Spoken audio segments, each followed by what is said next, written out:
I'm back. Every time I walk out that door, every time I interact with anybody new, my purpose is to help change. It's time to celebrate life. If you know that you're in charge of your life, it's time to stand up. If you know you want better for your life, it's time to stand up. If you know that you have what it takes to be in charge of your life, it's time to stand up. If you know that you are not just trying to be good for you, but for those around you, it's time to stand up. As a matter of fact, look to the person to your left and tell them you are enough. I want to help you change, and just like you change, every time I interact with somebody, they help me change. It's no different than if I met an individual and they had 4 quarters and they needed change, or if I had $1 and they had 4 quarters, I need to change. We can swap the money. The value is still the same. They still got $1, I still got $1, but we both exchange something, and it was a change for both of us. So every time I walk out that door, I inspire to help change lives just as much as lives have changed me. Y'all been listening to the wrong people, watching the wrong things all your life, and it's time to put to rest all those negative thoughts, because you are enough. It's time to put to rest that self-doubt, because you are enough. It is time to get rid of that negative energy, because you are enough. It is time to stop listening to people that don't have the best interests of you in your life, because you are enough. So let's have a moment of silence.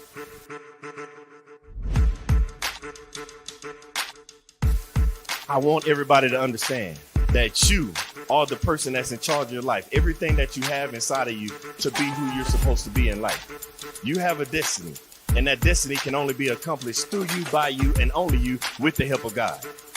When you realize that you are the person you are, because you're not a carbon copy, there's only one you. They try to put you in a box. Society tries to put you in a box, but you can't be in a box. How can you be in a box when there's only one you?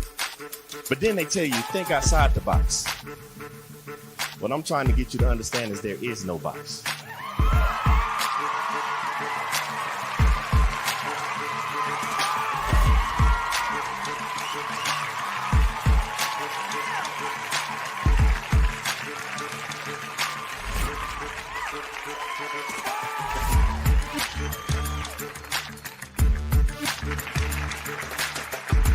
I want to pass on the things that I have to the generations behind me. By the time it's time for me to get called home and go to the grave, I want to be empty. I believe in bankrupting the cemetery, so I can't take this knowledge with me, because the cemetery is already full of brilliant ideas and unwritten books and innovative ideas. I can't take this with me, so I'm trying to leave it all here as Billy Graham Jr. to the next generation so somebody else can carry it on.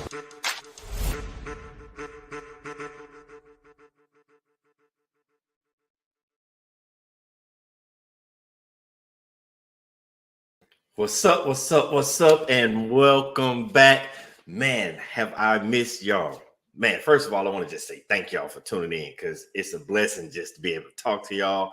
But man, when I say I was sitting here and I was like, man, I can't wait to talk to this next guest. Now, don't get me wrong. You have seen her before. If you haven't and you're just now tuning in first time, welcome.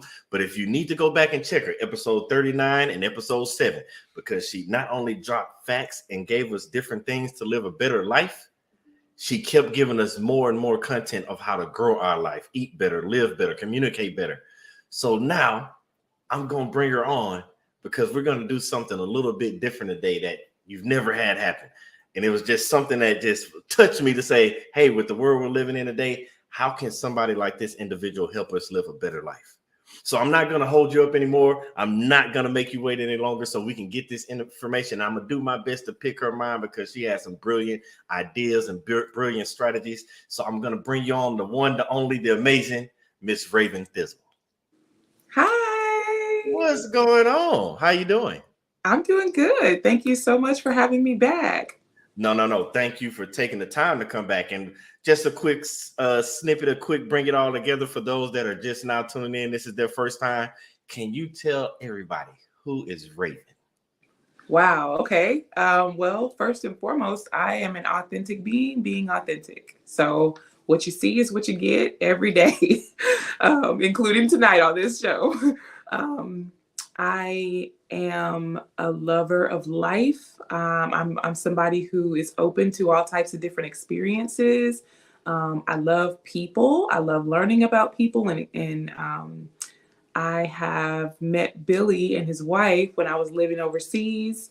I have since been divorced, lost everything, got everything back, gave everything up, went back and got it, had 2 kids. Like, my journey has been so interesting and fun. It's been full of ups and downs. It's been full of learnings, mostly ups. And I'm excited to be here tonight to share just more of whatever you want. So it's not necessarily what I want. It's the stuff that you have, the knowledge, the strategies, just your way of thinking. It's not like what I want. It's what the world needs. Okay. And only like me, I get to catch the snippets of it because I know you. I follow you on social media. Like I follow you on especially TikTok. I love the TikToks because, matter of fact, let's just start right there. Let's start there because that's what I really love because you give people so many nuggets. And for those that don't follow you or don't know, those little nuggets will cover like eating well, communicating, living a better life, relationships. So unlike other episodes that we've done on this podcast, I want to go where we deep dive into those nuggets and those jewels that you have that you get to share with everybody. But I want you to share them with us today. And it doesn't have to be in no particular order. But like, for example, the one that popped in my mind is we talk about the way we eat. Like I'm one of those, I'm conscious. I try to read the back of labels and everything. But with so much stuff that these big companies are doing today, like, for example, they're trying to make a way to make fake chicken and the stuff that they do to our produce, like, for somebody like me and all the rest of us out there, how do we find ways to eat and live a better, healthier life? I love this. So I am actually a certified holistic health coach. I was trained at the Institute for Integrative Nutrition. And before that, I was already a junkie when it came to learning about all things wellness. So I am ready for this moment. All right, let's get it. So when it comes to, hey, I just want to start eating better. I want to start ingesting more things that are good for me. Congratulations. Like you've taken the huge step forward of making the decision that you're going to do something different. And it has to start with a decision because the way that these foods are engineered, they are and I said engineered because they are created to be addictive. They're created to keep you coming back because it is about making money. So the food really is drugs.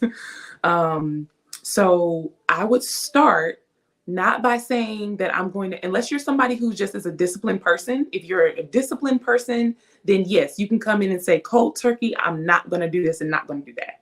If you find yourself being somebody who generally will start something and kind of talk yourself out of it over time, like most of us, then I would not recommend that you start off out the gate saying what you're not going to eat because you'd be surprised how that stuff will creep back in. So what I would say, and what they teach us in school is something called crowding out. And that is the process of adding more good things in to the point where eventually you have developed these tastes for something that is better, and you stop craving the things that are not as good for you naturally because your body responds so well to the good stuff. No, I say that because I'm laughing because when you say that good stuff, or we're just talking, not obviously, but just like the sugars, like me, I'm loving some Starbucks, or I like my sweets. Like, what are those things that you push into? Because we hear this and we're understanding what you're saying for somebody not as disciplined. What do you substitute those sugars, those coffees, those soft drinks? Like, what do you utilize? Because most people like myself be like, well, I just can't drink water all day. What is the other stuff? Like, what can I do? Okay. This is tough because it really is, it's on an individual basis. So one of the concepts that I love is called biodiversity. And it means that even though a lot of the same things are good for all of us, each one of us are so different, just genetically different. Our lifestyle is different. The place where we may be living is different, what we have access to. So I'll start by saying that. So what I'm saying is not a one size fits all thing. But if I had to say, like, this would be a good place to start. You mentioned sugar, I would definitely say your beverages, if you're trying to cut back on sugar, start cutting the sugar out when it comes to your beverages. And then maybe move into your foods. You'd be surprised how many sugars we consume just from the things that we are drinking. Yeah. Not even the fun stuff like the cakes and stuff that we get to eat, you know? So if I was starting all over, I would start the same place I started the first time, which was cutting out sodas. If you're somebody who drinks sodas, even if they are diet sodas, I highly recommend that you begin to replace it. If you're not somebody that likes water, which is so weird to me. I drink water all day. I get it. I'm not trying to judge anybody, but when people say they don't like water, I'm like, what? But I get it. I encounter people who don't like water all the time. I'm not judging you. I'm different from you.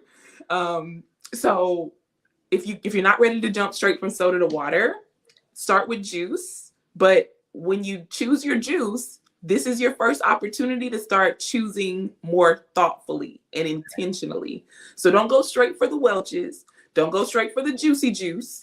Don't go straight for the high C. You want to start taking this opportunity to read your labels. So when you purchase a juice, try to purchase a juice that has 1 to 2 ingredients. That is your challenge. 1 to 2, no more than 2 ingredients. Why do they need more than that? It's juice. You know what I'm saying? Or you can make the juice yourself, which is even more like delicious. I make fresh juice for myself most days. That's how I start most of my days off, with a hot tea. And then later on, I'll have do you want me to tell y'all what I eat? Yes, we love it. Yes. Let me walk y'all through what I eat. So I'm actually on my second weight loss journey. My first weight loss journey was after I had my second daughter. I was 249 pounds about 6 months after I gave birth. I had never seen myself that big before. And that's a lot for me. Okay. I'm 5'9.5", so I'm pretty tall. So I didn't even notice that weight creeping up on me like that. And then when I saw a picture of myself, I was like, who is that? So that was around the time that I decided to go into holistic health coaching school, and I put everything I was learning into practice, and I lost 70 pounds. Wow. So I got down to a weight that felt really good for me. I felt energized. I felt sexy. I was fitting my clothes nice. And then during, I would say probably around 2020, I started picking up that pandemic weight. So I put on about 25 of those pounds back. And now I'm on a journey just to drop that 25 and keep it off. So what I'm eating to do that, I never got back into sodas or anything. I maintained drinking water. That's how I've kept the weight off, one of the ways. I also added to that water something called chlorophyll. It is a liquid supplement that you can get in a little jar. And see, if I knew we were going to have this conversation, I would have had my supplements ready. Well, you know how we do. I didn't know it was going this way. We all authentic. Yeah. It happens. It happens. It's all good. So I add a few drops of chlorophyll liquid to my water, and we could get into the benefits of that later. And sometimes I will also add lime juice to my water. After I start off my day with water, my morning, the next thing I may have is a cup of hot tea. I fast in the morning. I'm somebody who's just not hungry in the morning, but if I was to be hungry in the morning, and when I lost the weight the first time, I would eat in the morning, I would have oatmeal. Oatmeal is wonderful for weight loss. That will be the meal that I ate in the morning. If you don't like oatmeal, then you can try something like chia seed pudding, but you want to focus on something that's going to be fibrous enough to make you feel full, but also get your digestive system flowing. You don't want to be stopped up. That's one of the worst things that you can do to your body, is be constipated. So focus your intention around eating on what's going to help me poop. That's the question. When you're having a meal, is anything on my plate going to help me poop? If not, let me put some on my plate. So breakfast, I don't do, but I have tea. I'll have some fresh juice, which means I'll take a whole pineapple and just chop off the, parts you can't eat, throw it in my blender. I don't use a juicer. I use a blender for my juice. I have a Vitamix that's been in my life for longer than some people. Yes. So I'll throw my pineapple in there, maybe some spinach, something, whatever you like. Just throw it in there. Juice fresh fruits and vegetables. Then around lunchtime, I have a big lunch. I have a big lunch around like 11:30, between 11:30 and 2, whenever I'm hungry. I go into the kitchen and make it myself. I'll just saute a ton of vegetables. So it'll be like onions, peppers, some mushrooms, some zucchini, which is my favorite this time of year. Maybe some lentils. I'll just throw it all in there, and then I'll maybe top it with an egg or two, so that it's giving me like a brunch vibe. And then on the side of that, I'll have some Ezekiel toast with almond butter and honey on top, a little sprinkle of salt, and it's delicious. So I enjoy a huge, like it's a big old bowl of vegetables that are sauteed. That's my lunch. And you got to season it up, like make it how you like it. I like spicy. I put some hot sauce on it or whatever. I have a snack between my big old lunch and dinner. And that'll be whatever I want. It might be a cookie. It might be some crackers, or it's usually something that's a store-bought or packaged item. Unless I just have something else laying around. And then for dinner, my goal for dinner is to have a super nutrient dense meal on the table for me and my family, because my kids eat a school lunch. I don't pack them lunch at this time. So I know that means they're getting a bunch of junk. It's processed food. It's a bunch of dairy. So they need a really, really nutritious dinner. So I put a lot of energy into it. It might be like some red beans and rice that I've had in the crock pot throughout the day. I'm from Louisiana, so I do a lot of Cajun food. I might make some lasagna with a whole ton of veggies. If I make spaghetti, I've chopped up 100 different types of vegetables, tiny, and I've cooked that sauce down for hours, and you can't even tell it's in there, but they're getting the nutrients from it. So that's just an example of what a day of eating might look like for me. I have a sweet tooth, like you, Billy. Yeah. So after dinner, I get a craving, and you know what? I indulge. I let myself have, if I want a piece of chocolate, I have a piece of chocolate. My goal with myself is not to overdo it, and also not to do it every night. Okay. Moderation. Yeah.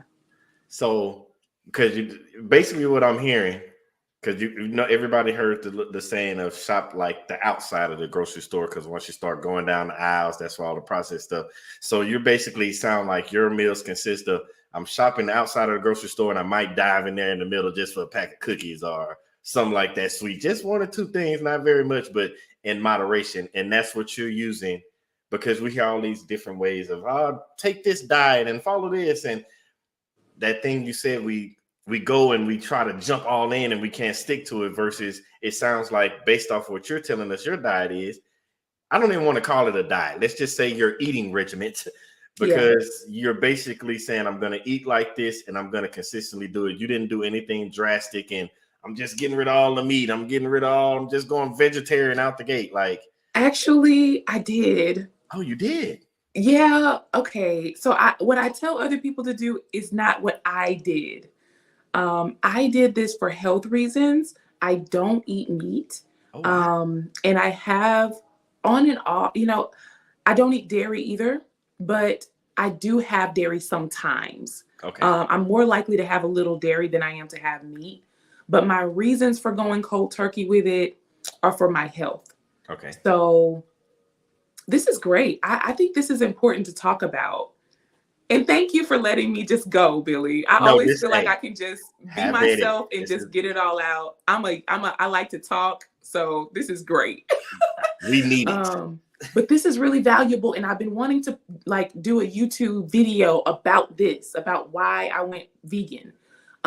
So let's see. The first time I went vegan, it was out of curiosity, and I was in high school, and I just wanted to try it. So it probably was like 2 or 3 months. And I thought it was cool, but my mom worked at the chicken plant, so we had a deep freezer full of chicken.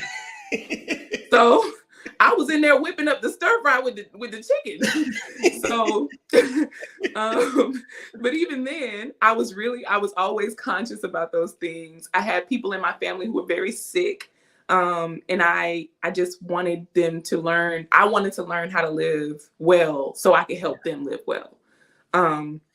So fast forward, I was probably, let's see, like 22, working, doing my thing, being a career girl. And I was eating very well, but I would have meat as a part of my diet once a day. Just one serving of meat, and it would be like a high quality organic type of thing. I was really into fitness. I was working out twice a day back then, Billy. It was different. She was different. She was built different. I've been there. You're military. So then fast forward, I started to have some health issues after my second child was born, and while I was getting prepared for my divorce, I started to notice that I was having mood swings. And I was like, okay, PMS, a little postpartum depression. I did go through postpartum depression. But I also went through some different types of trauma. And I think I talked about the abuse in my marriage and things like that on the show in the past. But I also went through different types of abuse in my youth. I didn't know this, but those things have a cumulative effect on your brain. And so what I experienced because of the high levels of cortisol and other stress hormones from enduring cycles of abuse was damage to my brain. And the way that brain damage plays out is my hormones are normal, the normal hormone change that a woman has throughout the month, but my brain processes the normal hormone change very, very harshly. And so that can result in anything from a severe period pain and cramps to cramps when I'm not on my period to feeling suicidal for days at a time and having really extreme bouts of just mood shifts. And so I was going through this, Billy, and I didn't know what was wrong with me, but I knew that I could time the symptoms. So I knew when I looked at the calendar, in 2 days, I'm going to be feeling depressed for the next 3 days. Okay. So let me go ahead and call my friends and let them know, check on me, make sure I'm okay, come by and see about me, because I know for these 3 days, 4 days, I'm going to be feeling some type of way. Or on these days, I'm going to be extremely hungry. So let me buy more food. I knew how it was going to go.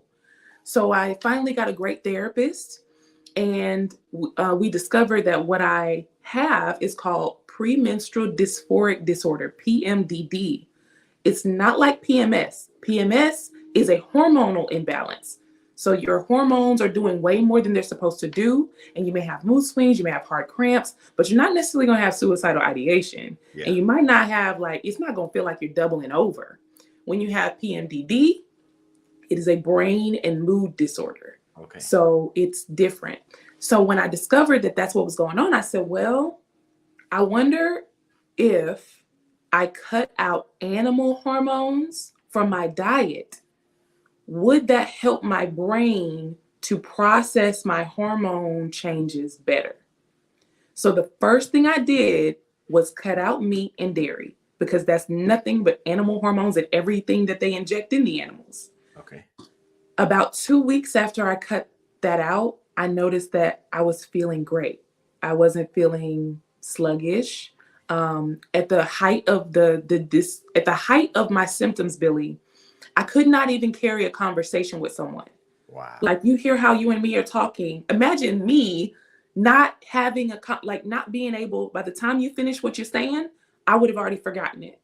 Oh, wow. Or I'm sitting in meetings at work and I have to take profuse notes the whole time, because if I don't, I will be incompetent at my job. So I thought I was going to lose my job, my friendships, everything. I could not think.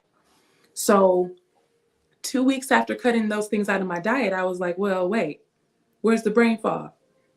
I'm laughing. I'm not supposed to be happy this time of the month. I'm supposed to be sad. So then a month later, no cramps. Everything is regulated. So I just continue to not eat meat and not eat dairy. Oh, wow. Now, I tried back in January of this year to bring back seafood, because like I said, I'm a Louisiana girl and I want that gumbo, you know? So try to bring back seafood. 30 days later, I had a suicidal ideation. Oh, wow. That was this January. So I know meat won't be a part and seafood won't be a part of my lifestyle until my brain is healed. So I tell people don't go cold turkey, but if you're the type of person who, if you're disciplined, like I'm a disciplined person, or if you have a health condition that you need to take very seriously, then those are the circumstances where I would say definitely do some cold turkey stuff. Well, it's amazing you say that about the health condition thing. And this is for everybody that's listening. You were able to narrow down. You knew the days, when it was going to happen, how long it was going to happen. And it's people out there. We're out there, because I'm one of those too. I have PTSD and all that military stuff. But I know when something's going to happen. I know the things that are going to be my trigger. I just stay away from my triggers. I know certain things. And so now, as you're naming it, but I was able to name mine, PTSD, how you have yours named out. But somebody out there is dealing with certain things. And with anything in life, I tell people all the time, you can never start the healing process until you can apply a name to the thing that is breaking you. Yeah. So you can sit there. We hear people say, and social media, the world, the society we live in, we just hear words and we're like, that's me. I'm applying it to myself, whether it be like they say, oh, you're narcissistic, or we hear the word red flag, and we apply those words to individuals, and that individual applies it to themselves. And then what I'm hearing you're saying, like, not only do you name it, you go talk to somebody that can correctly name it for you, not social media. You get somebody that correctly name it for you. And then on top of that, we hear so many people talk about your health is wealth and all that.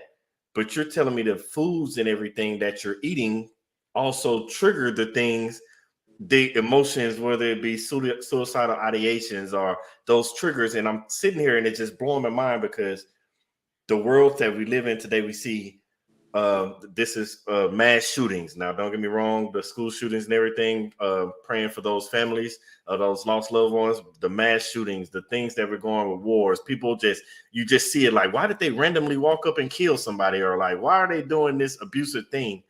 And it's like, man, have they not named it, for one? And then all the new things that we're ingesting, is it amplifying it? Because when we were growing up, those chemicals and all that weren't being processed into a lot of that food. Whereas nowadays, they just, like I said earlier, they want to make chicken. Nobody was thinking they're making chicken, or they're making lettuce, like in factories. Like, the things that we eat causes not just harm to ourselves, but it affects the relationships that we have around us. Wow. Yes. And can I just say on that, Billy, a lot of people don't know that your gut is like a second brain, and it actually controls your brain. Oh, wow. So within your stomach is an area we call it your gut, but it's made up of your microbiome. And it's called a microbiome because it is the home of all types of bacteria and little cells. These cells are what send messages from your gut to your brain to tell you what to do. So like when you have cravings, you feel like you're going to just die if you don't eat that sugary thing right now. Yeah. It's because what's in your microbiome is yeast. And the yeast is saying, I'm hungry and I am going to die if I don't get the sugar I need. So if you can just wait it out, if you wait, you will starve the yeast in your gut. You won't have those cravings anymore. So it's not just that. Your microbiome informs your thoughts directly, not indirectly. Yeah. Like there's so many studies on this, and I highly encourage your audience, go to YouTube, look for TED Talks about how the microbiome informs the brain, and you will really think twice about what you give your microbiome. Wow. It puts a whole new meaning behind that saying, listen to your gut. Yes, exactly. Because you are what you eat. You are what you eat. Listen to your gut. Like, it's amazing the things that we ingest, how it can shape and form our life. And it's funny because it kind of transitions into the next thing that I'm talking, because with everything that you do, because don't get me wrong, everybody, I actually watch Raven's TikTok videos because I love them. They're enjoyable. But for when you listen to somebody, like when we tell people all the time, your niche is you're finding your passion, your purpose and everything. Raven talking about health and wellness with the food, and like we said, listen to your gut. You are what you eat, and how those things mess with your mind and triggers, and certain things do certain things. It makes you wonder how that affects those relationships. And Raven is one of those key mentors out there as well when it comes to relationships, because you got to know how to communicate. You got to know how to talk to your partner, just how to deal with each other, to work with each other, how to compromise in certain situations. Now that we figured out what we need to eat and how we should think about processing what we eat, how does that transition over into helping our relationships, and what can we do to make better relationships? Right. All right, you ready? You want me to? I'm gonna have to take my sweater off. Ready. So, how your eating affects your relationships. So, the same way that the microbiome informs your brain, more than that, the main tool that it uses to inform your brain is your hormones. Hormones dictate everything. So when you're ingesting animal proteins, animal hormones, when you're ingesting dairy, which is nothing but the hormones that a mom cow is passing to a baby cow, you are ingesting foreign hormones that are instructing your hormones on what to be. So studies have shown like that people who eat a high diet in meat tend to have a little bit more aggression than people who eat less meat. So when your partner is saying something that truly is challenging, right? I'm not going to invalidate you. We have in a healthy relationship, you got challenges. Yeah. So when your partner triggers you, completely healthy and normal experience, but your response to that trigger, it may not be the response that you would give if you were well, if your body was well on the inside, if you're full of mucus and you're full of, bovine hormones, then you might respond in a way that's not necessarily what you would want. Having self-control, that's another way that our eating just translates over into our relationships. If we don't have any sense of self-control or discipline about what we put in our mouth, how in the world are we going to have discipline about what comes out of our mouth? Ooh. Think about your mouth as what it is. It is a portal.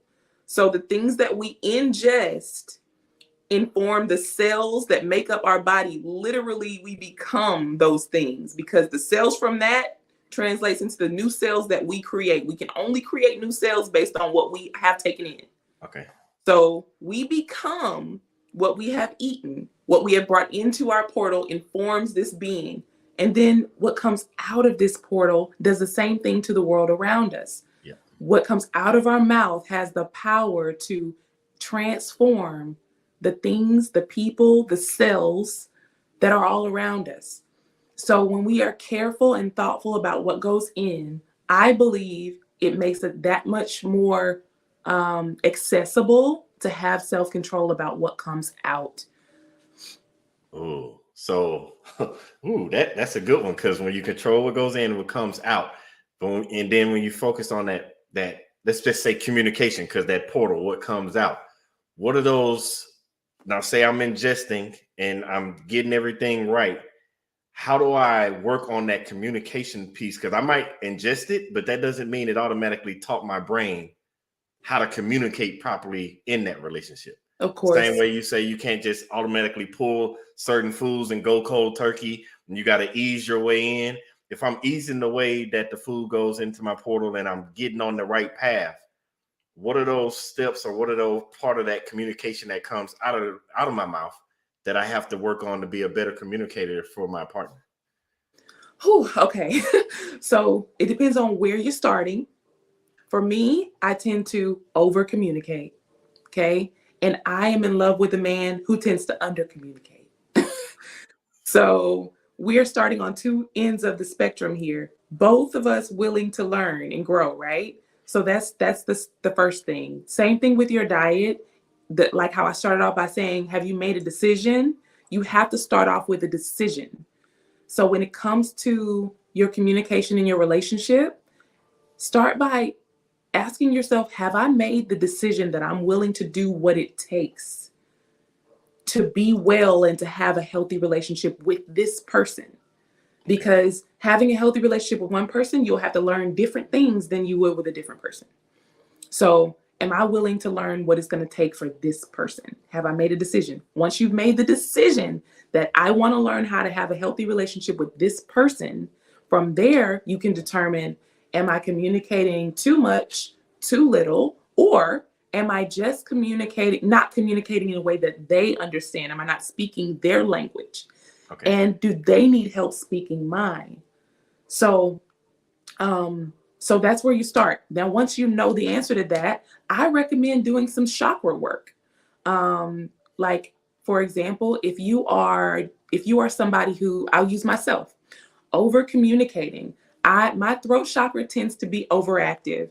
And that started at a young age for me. The first time I was on your show, I shared how me being a jokester and a comedian and an actor got me out of being bullied in junior high school. So at that time, what I had was a weak and hurting and damaged root chakra. Foundational things about who I am were broken. My sense of safety and security was very weak and flimsy. And I learned to overcompensate for that damaged chakra with my throat chakra.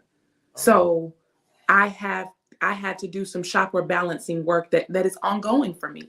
As I continue to strengthen my sense of safety and security, I find that I don't need to say as much. I don't need to try to protect myself with my voice.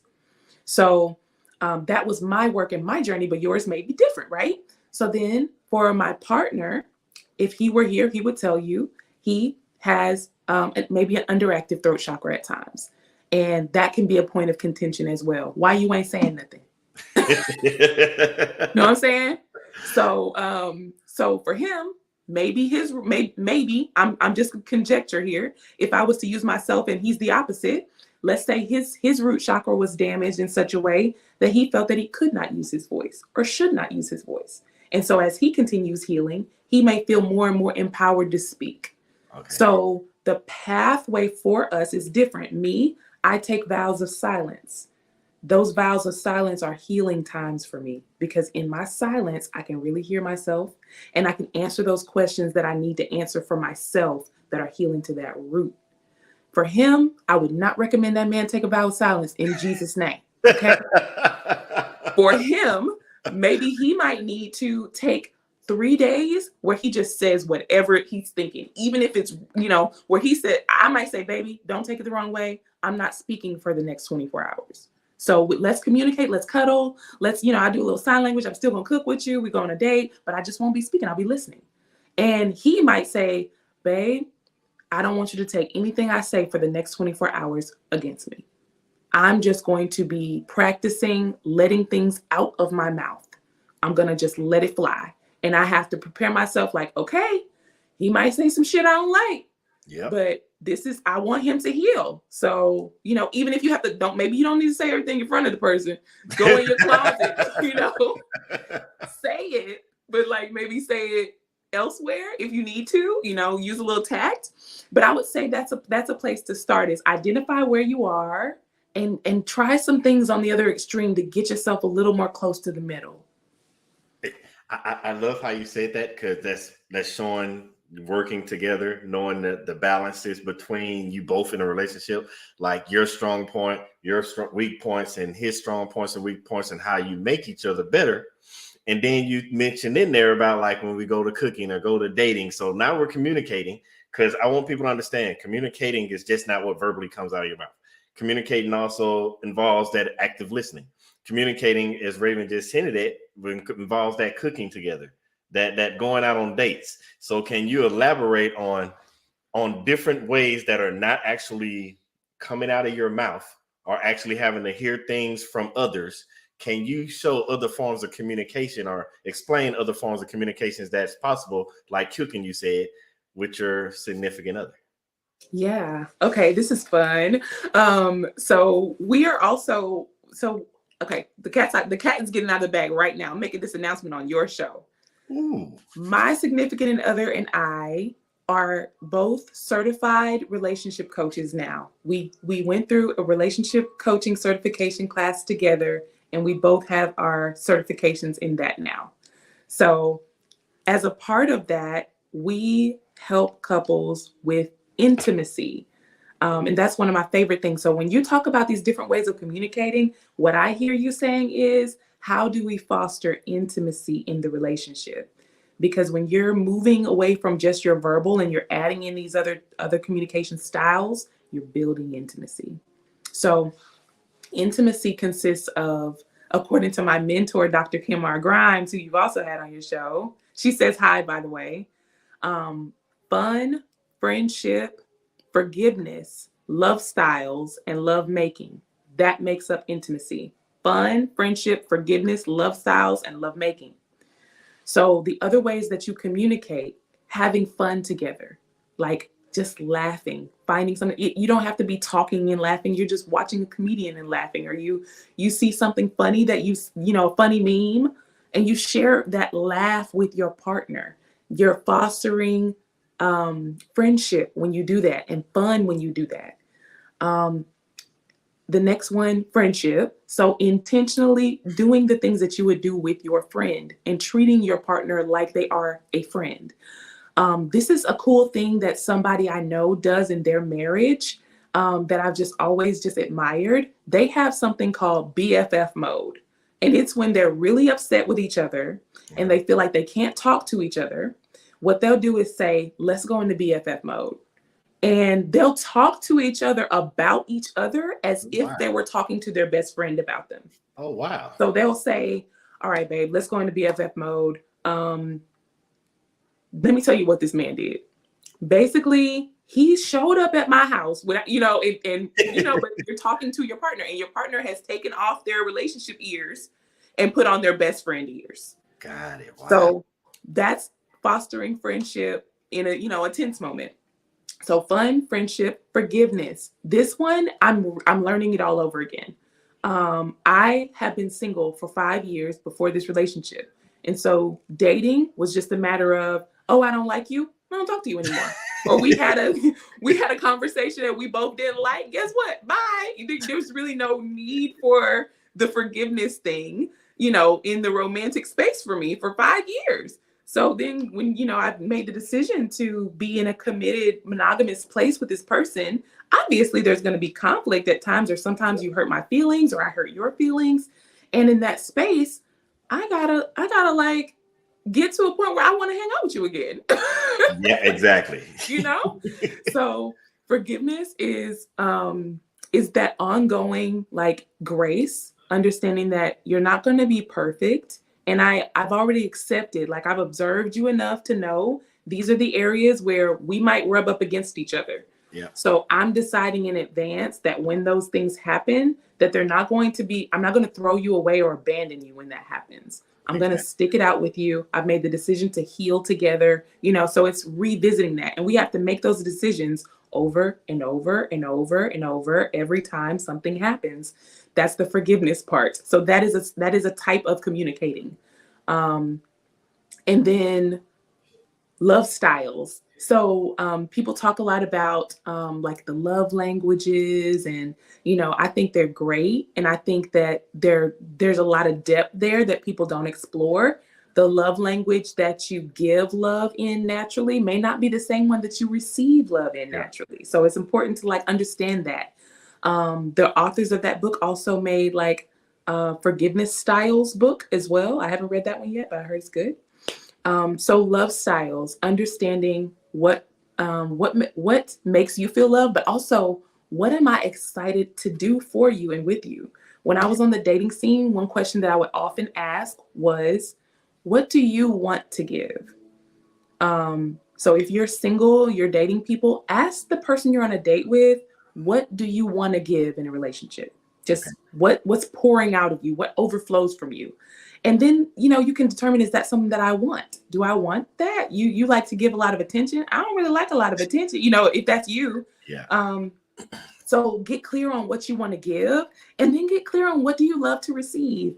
And then it kind of becomes a game. Your partner will change over time. I've changed a lot just in the last year. My love languages have changed. So there's a lot of fun in that if you have the attitude of curiosity. So then there's love making. so much fun, right? So Yeah. it can be, but then also it can be tough for some couples. Like, and there's nothing wrong with that. Some couples, lovemaking does not come naturally for them. And my partner and I, we love Tantra as a tool to help to just really go deep when it comes to intimacy. It's not just physical when you're connecting in this way that is spiritual and it's within yourself, and you can connect spiritually with your partner as well. So for couples that struggle when it comes to lovemaking, I definitely recommend either Tantra or, counseling or therapy, because your sexual relationship is an outer working of everything else. Okay. So it's your emotional, your physical, your mental, all coming together. So if there's an issue there, it's really an issue somewhere else. Wow. It's amazing how, I don't know if everybody was paying attention. So basically what we've just talked about, Raven was able to talk about food and she was talking about relationships. And if you're listening very closely, each one intertwines with each other, just a different word for it. Like you say communication, and food you say ingesting. Like they both go hand in hand. When they say health is wealth, they're not just talking about food. They're just not talking about a relationship. When you strengthen your health, whether it be mental, emotional, physical, spiritual, you strengthen that health in yourself. That's the wealth that you're going to get out in life. Like when you eat better, you're going to live better. When you're in a better relationship, your relationship is going to grow and it's going to trickle down to everybody else. And I love how you put that. Now, I don't want to miss this one because I got so many things in my head. Before I even get to that next thing, for somebody that's like, wow, Raven is hitting us with a lot of deep facts. How can they get in touch with you so that they can explore with you more or reach out for coaching, mentoring? Like what ways can they get in touch with you? Well, they can't. No, I'm just kidding. Oh, So the preferred way right now is going to be just through social media. You can definitely follow me on Instagram, Facebook. Both are at Raven Thistle. TikTok, obviously, at Raven Thistle. Or you can go to raventhistle.com and learn more about just the different types of coaching that I offer. Right now, I just took a new job about a month ago. I started in a new role. And so I'm just really getting down and dirty into that. I'm not necessarily taking on a big load of coaching clients right now.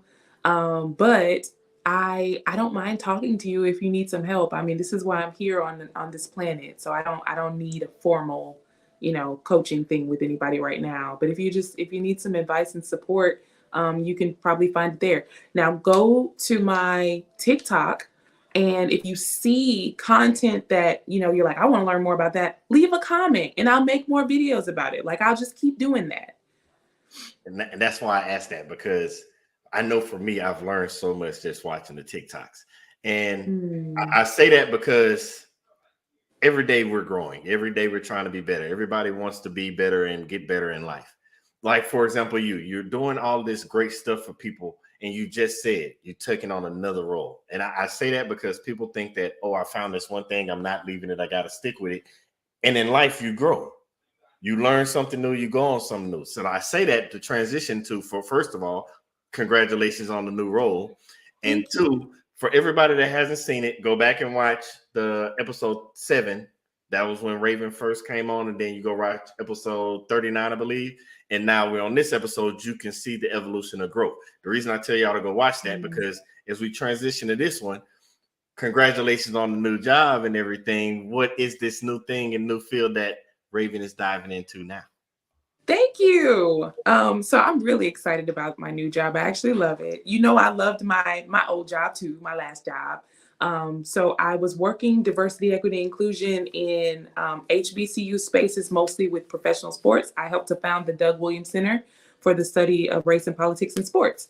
So I don't know if y'all know this, but I really ain't no sports junkie like that.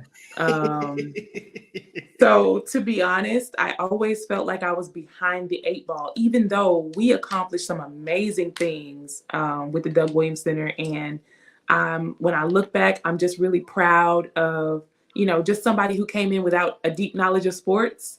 And I came out with just so much, appreciation and understanding and admiration in that space. but I wanted to transition into the tech industry Mhm. because I felt like if I can do the same DEI work of creating real pathways and opportunities for people to work in professional sports, I can do even more in tech because tech is just a bigger umbrella, especially when I consider the wealth gap for Black people. Okay. I feel like the only way to really bridge the wealth gap is to get Black people in tech jobs. So with that in mind, I was looking for opportunities and I wasn't finding any. And one day I got a LinkedIn message from a former colleague saying, hey, a friend of mine has an open position at this tech startup that I think you would be perfect for. And so the company is called Carrot. It's the world's largest interviewing company, and they specialize in interviewing software engineers, technical interviews, which I had never heard of because I ain't no software engineer. So the position was with their new initiative called Brilliant Black Minds. Okay. And Brilliant Black Minds is their way of using their patented interviewing cloud technology to help Black software engineers overcome hiring bias by being excellent at technical interviews. And so my job is I'm now the senior communications manager of the Brilliant Black Minds program. And so I create communication solutions for this like monster of an effort to double the number of Black software engineers in tech. Oh, wow. Yeah. So it's cool. It's fun. The people that I work with are just like smart and funny and just cool to be around. It's just a cool group of people to be a part of. The company's based in Seattle, and I get to continue working remote, which I don't like going into places at certain times and stuff. So yeah, I'm loving it. Are they hiring? Yes, actually, yes. Yeah, go ahead. We're gonna have to talk out the line. I'll send you. There's actually I three. love remote. There's 3 openings right now. Oh, wow.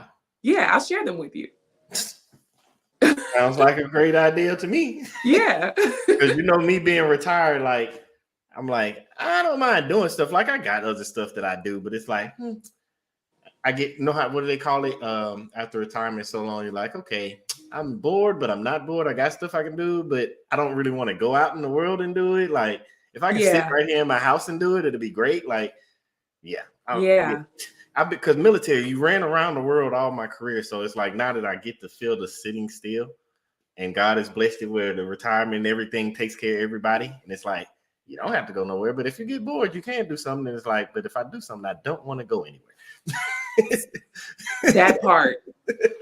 I can't imagine going back to work in person. I mean, I would do it if I had to. I'm not too proud. I will go and scrub floors if I had to. I don't care. But I'm grateful that I'm able to find these opportunities that keep me, working from home, especially as a solo mom.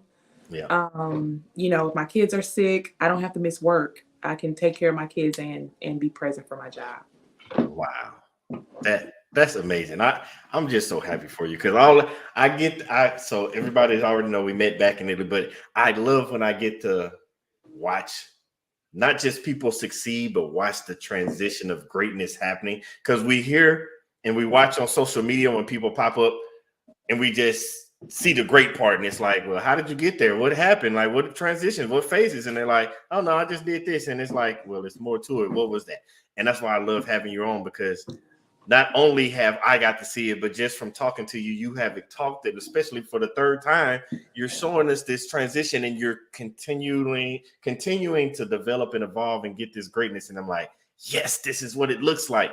So people have you as a role model, even though you might not try to be, you're a role model and inspiration for others that, like, excluding myself, that gets to watch and see your journey. And it's like, this is how it goes. And I say that because now I want to ask that question of, I ask it to everybody. What would be that thing or that nugget or that advice or that raven thing that you would tell somebody that's out there that's listening, that's watched the show and watched your journey, or that's going to go back and see your journey? What would be that thing that's inspiring, motivating, whatever it needs to be to help them get through those hurdles and around those obstacles so they can continue to succeed, what would that thing be you would tell them? Okay. Based on my day, I'm going to base it on just my day. I would say keep saying yes to your joy. So regardless of what the issue at hand is, the question is, what's going to be the thing that gets me closer to what's going to joy, like in this situation, and don't delay it. Like, I'm not going to put it off until later. I'm not going to sulk for too long. I'm not going to, keep existing in a negative thought loop. Jump out of it as quickly as you can. Like, this is what's happening. I accept it. I acknowledge it. What's the most joyful choice I can make? Make the joyful choice. Choose your joy. Say yes, yes, yes, yes, yes to yourself. I recently heard that the brain is going to believe. The brain operates based on belief. Yeah. So it's not about what you think, really. It's about what you believe. If you believe something is not possible, your brain will not create any solutions for it. Oh, wow. But if you say, if you say it's possible, like, yes, we can have a country with no prisons. It's possible. Yeah. You would start thinking of ways. So apply that to everything. It's possible for me to be happy today. Even though this has happened, it is possible for me to be happy. So what would that take? It's possible for me to get a new job. It's possible for me to learn a new skill. Possible for me to find love again. Possible for me to be a good parent. Whatever it is. So when you have a negative thought, like all of us do, about yourself, your life, whatever, acknowledge it. Yeah, I could have handled that better. Yeah. So how can I make that joyful choice next time? Yes, it's possible for me to do it better next time. This is what I got to do. Wow. It's like everything else you've taught us. We overthink things, because I know I do sometimes. And when you just break it down into that simpler form and try not to, as we started from the beginning, try not to just remove everything and start doing it just all at once. With the way you just broke it down, if you just take the little steps, understanding of this is all you start with, the small thing. It's possible. When you believe it's possible. You see that? Yes, small steps every day. That's on my desk. That's everything that you explained to us, all the way from eating to relationships, to just how you go about just small steps every day. Just taking the look. We hear people say it and we still overthink it. It's like climbing a ladder. It's the reason that the ladder has small steps, because if they took 3 of the ladder steps out and made you jump all the way to the 5th one, we wouldn't make it. So you have to take the small steps every day. It's so many things in life that show us to take the small steps, but our minds overthink it and we try to go big all at once. And everything you've told us tonight, when we want to be better as a person in our own life and for those around us, take those small steps every day by believing that I'm possible. It's possible. Wow. I love it. I love it. Raven, as usual, it's just amazing as usual every time you grace us. So I got to say it again on behalf of everybody. For one, congrats on the new job. That is amazing. And then on top of that, we want to say thank you for stopping by to just drop more nuggets on us to help us live a better life. We appreciate you. Thank you for having me. I love you guys, and I would love to come back anytime. And as you can tell, I got lots of stuff I want to share. So catch me on TikTok. Don't worry. We will be bringing you back. You just hang on. Stay with me because I want to talk to you right after the show. But again, thank you. And we appreciate you. And we will see you, Raven, on the other side.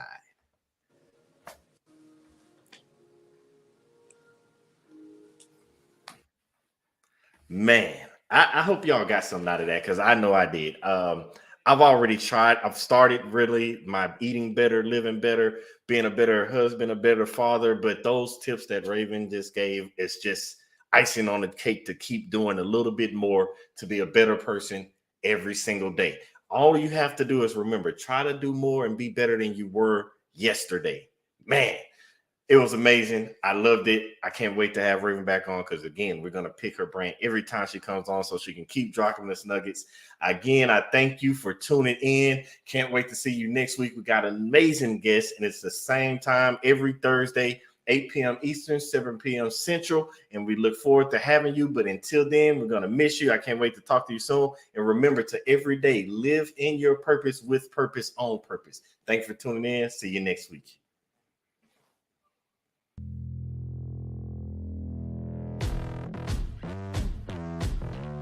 Hi, my name is Billy Graham Jr.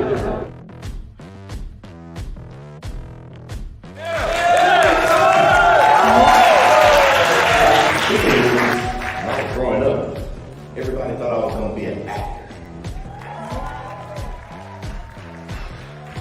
They're like, you're funny, you should go be an actor. I was like, I can't be an actor, can't you see? What is my purpose? If you're like me, I lost my purpose. I didn't know who I was. I let society put me in a box. I don't want you to be in the box anymore. Because you and you only are the one carbon copy. There is no other you. So how can you be in a box if it's only one you? So you need to steal your power back. Because we gave it to somebody. I want you to say, steal your power back. Steal your power back.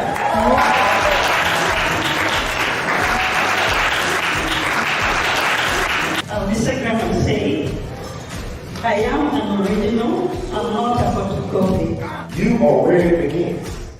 It begins with you and only you. You are the director. You are the author of this book. Nobody should be writing your life story.